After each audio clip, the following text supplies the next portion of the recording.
Hey guys, tonight we're going to dive into a topic that might surprise you, the surprising serenity of Viking daily life. Forget the horns, the berserkers, and the endless raiding, at least for a little while. And if you're feeling chatty, let me know where you're listening from and what time it is for you. Now dim the lights, maybe turn on a fan for that soft background hum, and let's ease into tonight's journey together. Around it, you'd find women spinning wool, men mending tools, children playing quietly with carved wooden toys. You'd find intricately carved wooden chests, gleaming bronze cooking pots, and beautifully woven tapestries adorning the walls. These weren't just decorative. They were functional, crafted with an appreciation for both beauty and utility. This wasn't a life of leisure, certainly not by modern standards. But it was a life deeply connected to the land, governed by the cycles of farming and food production. Cattle, sheep, goats, and pigs were not just sources of meat. They provided milk for cheese and butter, wool for clothing, hides for leather goods, and even bones for tools. Imagine the quiet bobbing of a small fishing boat on still waters, the soft plop of a line dropping into the depths, or the rhythmic swish of a net being cast. Fish, both fresh and dried, provided essential protein, especially during the long, dark winters when other food sources might dwindle. They even had ingenious methods for preserving fish, like drying it in the open air, turning it into a lightweight, long-lasting staple that could be carried on long voyages. It's like the original jerky, only fishier, and far less likely to come in a convenient plastic bag. Every part of the animal was used, a testament to their practicality and a stark contrast to our often wasteful modern habits. These weren't daily occurrences, but rather moments of joyful excess after periods of hard work. Imagine the warmth of a crackling fire, the savory scent of roasted meat, and the clinking of drinking horns filled with ale or mead. It was a time for storytelling, for sharing news, and for reinforcing community bonds. The laughter would echo through the longhouse, a comforting sound of shared prosperity and companionship. These were the moments of true serenity, where the harsh realities of life were momentarily forgotten in the warmth of shared camaraderie. Even without Netflix, they seemed to manage a pretty good party. You might hear the gentle clink of a milking pail in the early morning, or the soft grunt of a pig foraging nearby. It's a sound that connects them to generations of farmers before and after, a universal language of sustenance. Historians still argue whether their farming techniques were truly innovative for their time, or if they primarily adapted existing practices from their neighbors. But one thing is clear: without their agricultural prowess, those longships wouldn't have had the crew to sail them. You see, despite their reputation for plunder, the vast majority of Vikings were farmers. They weren't just sailing off to raid. They were tilling fields, tending livestock, and working the earth, much like any other agrarian society of the time. Imagine the soft rustle of barley in a gentle breeze, the lowing of cattle, and the distant bleating of sheep. These were the sounds that truly defined a Viking settlement, far more often than the clashing of swords. You might even spot a loom, with threads of natural dyes waiting to be transformed into cloth. They grew grains like barley, rye, and oats, which were crucial for bread, porridge, and of course, their beloved ale. And yes, sometimes it was a little lumpy, but it got the job done. They also cultivated various vegetables, though perhaps not the endless aisles you find at your local supermarket. Think root vegetables like turnips and carrots, leafy greens, and wild herbs gathered from the surrounding forests. It was a diet rich in fiber and surprisingly varied, especially when supplemented by hunting and foraging. So, while you might not have found a Viking with a kale smoothie, they certainly got their greens in. The clack-clack of the loom would be a constant, reassuring rhythm, a testament to the hours of patient work involved in creating even the simplest garment. And while you might think of Viking fashion as being all rough wool and animal hides, they actually enjoyed a surprising range of fabrics and colors, often importing silk from distant lands. So, perhaps not as drab as you'd imagine. It makes you wonder if they had their own version of a fashion influencer, showcasing the latest tunic design. The smoke, yes, it's present, but a cleverly designed smoke hole in the roof, sometimes adjustable with a simple flap, helps to draw it out. Historians still argue whether these smoke holes were always effective, or if Viking homes were perpetually a bit smoky, leading to some surprisingly robust respiratory systems. Imagine trying to explain air filtration to someone whose primary concern is not freezing solid overnight.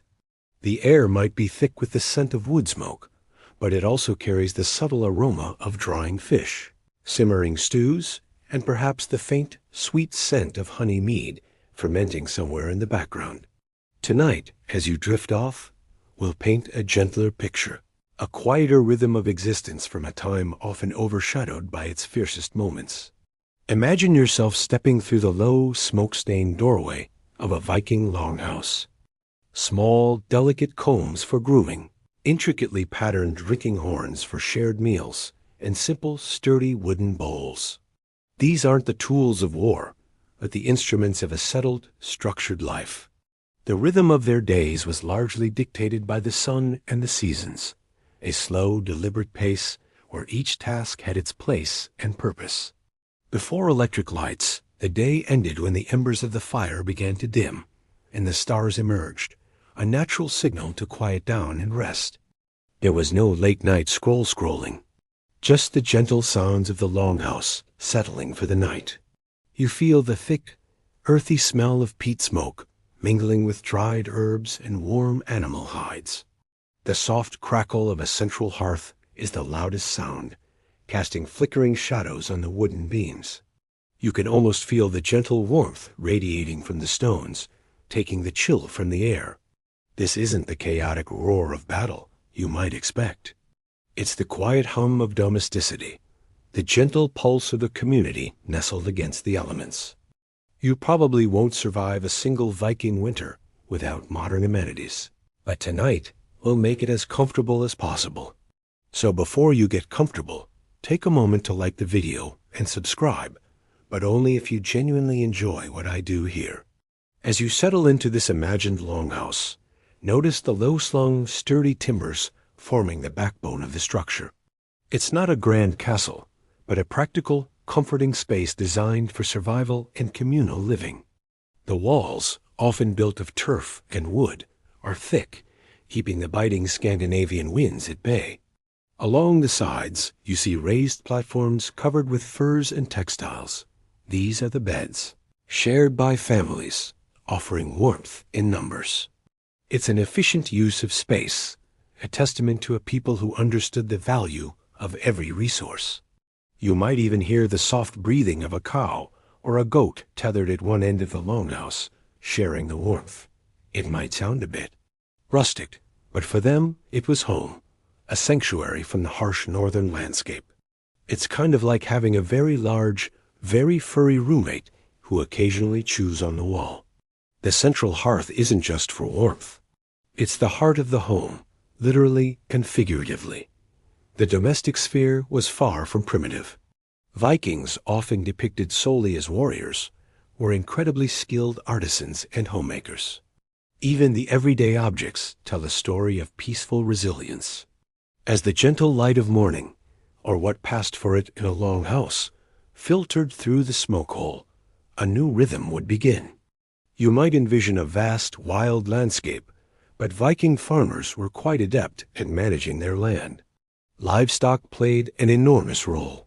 Fishing was another cornerstone of their diet, particularly in coastal and fjord regions. Feasts, when they occurred, were truly communal affairs, often tied to religious festivals or significant life events. Beyond the fields and hearths, the Vikings were also master craftsmen, traders, and community builders, roles that speak to a surprising serenity in their daily existence.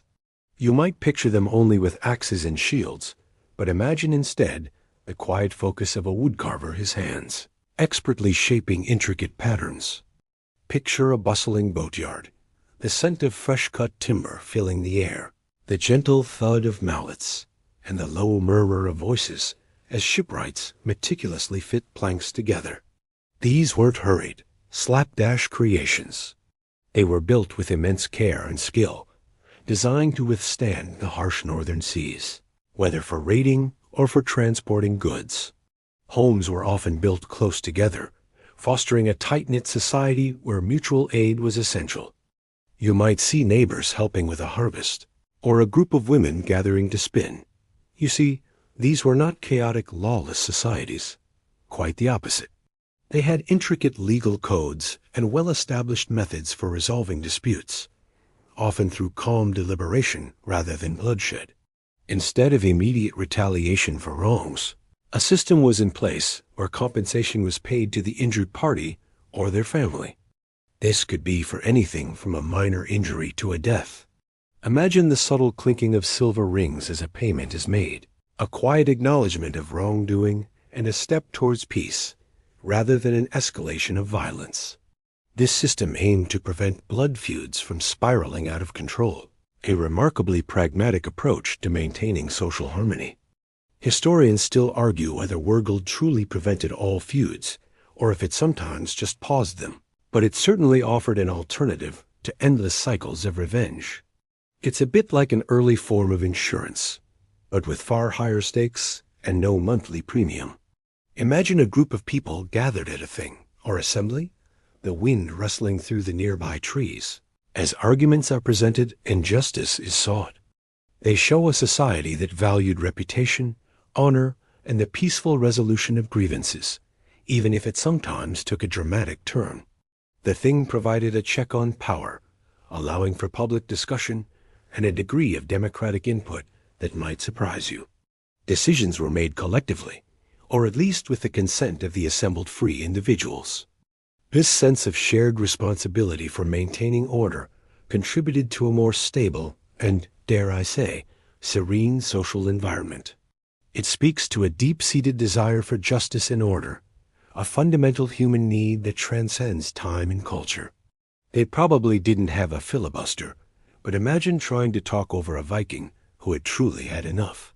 You might hear the measured tones of a chieftain acting as a mediator, guiding both parties towards an agreement, the tension in the air slowly dissipating as common ground is found. These were communities that understood the importance of internal stability, knowing that a fractured society was a vulnerable one. It's a far cry from the axe-wielding barbarian stereotype, isn't it? And weave together, sharing stories and laughter. It was a communal effort to survive and thrive. These were open-air assemblies, often held at designated sacred sites, where free men and women could gather to discuss laws, settle disputes, and elect leaders. You would stand on the perimeter, listening to the reasoned arguments and the measured responses. It wasn't a free-for-all. There were established procedures and respected law speakers whose role was to recite and interpret the laws, ensuring fairness and continuity. This was where the community addressed everything from land disputes to more serious matters, often reaching resolutions through consensus or arbitration. It's almost like an ancient town hall meeting, but with less yelling about perking and more discussion about stray sheep. This shared existence, where everyone had a role and contributed to the collective well-being, created a quiet strength, a resilience born from unity. There was a simple beauty in their interdependence, a feeling of being part of something larger than oneself. Historians still argue whether the clinker-built technique, where overlapping planks were riveted together, was a purely Viking invention or adapted from earlier Germanic traditions, but its effectiveness is undeniable. Imagine beautifully carved items used in daily life, a drinking horn for shared feasts, a finely wrought brooch to adorn a cloak, or a simple, elegant comb. These weren't mass-produced items. Each was a product of individual skill, often exchanged as gifts or used as symbols of status within the community. The slow, deliberate process of creation, the attention to detail, and the inherent beauty of these objects all point to a culture that valued craftsmanship and the peaceful pursuit of excellence. It makes you wonder how many hours of serene carving went into just one of those intricate dragon heads found on a longship. Probably more than you'd spend on your entire weekend crafting project, that's for sure. It's the kind of meticulous work that demands patience and calm, not aggression. Or the rhythmic clink of a smithy forging, not just swords, but also tools for farming and everyday living. You might imagine a bustling marketplace by a fjord, the air alive with the calls of merchants, the clatter of coins, and the rustle of fabrics. They weren't just taking things. They were exchanging furs, timber, amber, and slaves for silver, silks, spices, and glass beads from distant lands like the Byzantine Empire and the Arab Caliphate. These trade routes, often peaceful and well-established, highlight a complex network of interaction, far removed from simple piracy.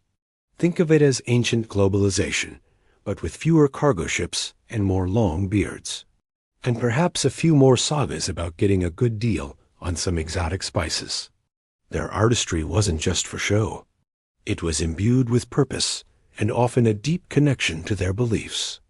It's a bit like watching a skilled potter today, mesmerizing in its calm precision. Take shipbuilding, for instance. We often focus on the longships as vessels of war, but they were also marvels of engineering and crucial for peaceful trade. Trade was a cornerstone of Viking life, extending far beyond the immediate community. Within the settlement, the sense of community was palpable. Even their crafts spoke to this communal spirit. While the popular image of Vikings often involves brutal raids and fierce battles, their daily lives were also governed by systems of law, order, and surprisingly peaceful assemblies. The thing was a central pillar of Viking society. One fascinating aspect of Viking law was the concept of wergold, or man price. Even the sagas, which are often filled with tales of heroism and conflict, also depict scenes of legal proceedings and careful negotiation. While strong leaders existed, the power structure wasn't always absolute. Finally, let's explore the quieter, more contemplative side of Viking life, delving into their spirituality and gentle rituals. Far from being simply aggressive pagans, the Norse people held a deep and nuanced connection to their gods, their ancestors, and the natural world around them. Imagine the soft rustle of leaves in a sacred grove, the gentle murmur of a stream, and the feeling of ancient trees watching over quiet offerings. It wasn't a grim, unchangeable destiny, but rather a complex web of past actions and present choices that influenced the future. This belief fostered a sense of acceptance and resilience, a quiet strength in the face of life's unpredictable nature. Forests casting long, dancing shadows on the rough-hewn walls of the longhouse. Imagine the soft murmurs of a Viking family settling down for the night. The sounds of the day, the distant bleating of sheep, the gentle clinking of tools, the shared laughter have faded into a soft hum. You can almost feel the presence of generations past in the sturdy timbers. The quiet wisdom of a people who found serenity not in stillness, but in the purposeful rhythm of life, lived in harmony with their world. The wind outside whispers old tales, but inside there is only the comforting warmth of shared breath and the deep, silent understanding of a community at peace. Let the echoes of their surprising serenity gently carry you into your own quiet slumber.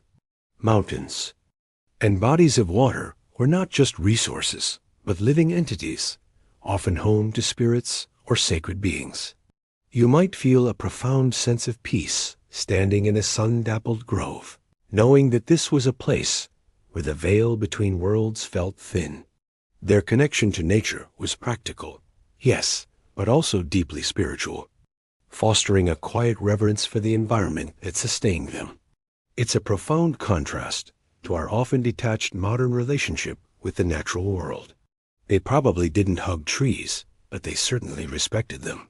You might imagine a Viking elder sitting by the fire, reflecting on the intricate threads of their own word, finding a serene understanding in the flow of time. Historians still argue about the precise degree to which word dictated individual actions versus allowing for free will. It's a philosophical debate that probably kept a few Viking poets up at night, too. This was a spirituality deeply interwoven with the rhythms of daily existence, a source of comfort and guidance. Their polytheistic beliefs, with gods like Odin, Thor, and Freya, weren't always about grand, dramatic sacrifices. Often, rituals were small, personal acts of devotion. You might see a farmer leaving a small offering of ale or bread for the land spirits, known as the Veir, ensuring a good harvest. Or a seafarer might offer a small token to Njord, the god of the sea, before embarking on a voyage seeking safe passage. These were subtle gestures, born from a humble respect for the powerful forces of nature that shaped their lives. It's a bit like leaving out cookies for Santa, but with more beards and fewer sleigh bells. The concept of fate, or word, was central to their worldview. Even death, a pervasive part of life, was often met with a dignified, ritualistic approach. Burial mounds, often found in serene landscapes overlooking fjords or fields, were not just graves, but monuments, connecting the living to their ancestors. You might picture a quiet procession, the soft thud of earth as a grave is filled, accompanied by murmured prayers and a sense of continuity. These weren't necessarily moments of despair, but of transition, a belief that life continued in other realms. It's a powerful reminder that even in a harsh world, there was room for profound reverence and a quiet hope. The natural world itself was imbued with spiritual significance. As the embers of the hearth begin to glow faintly,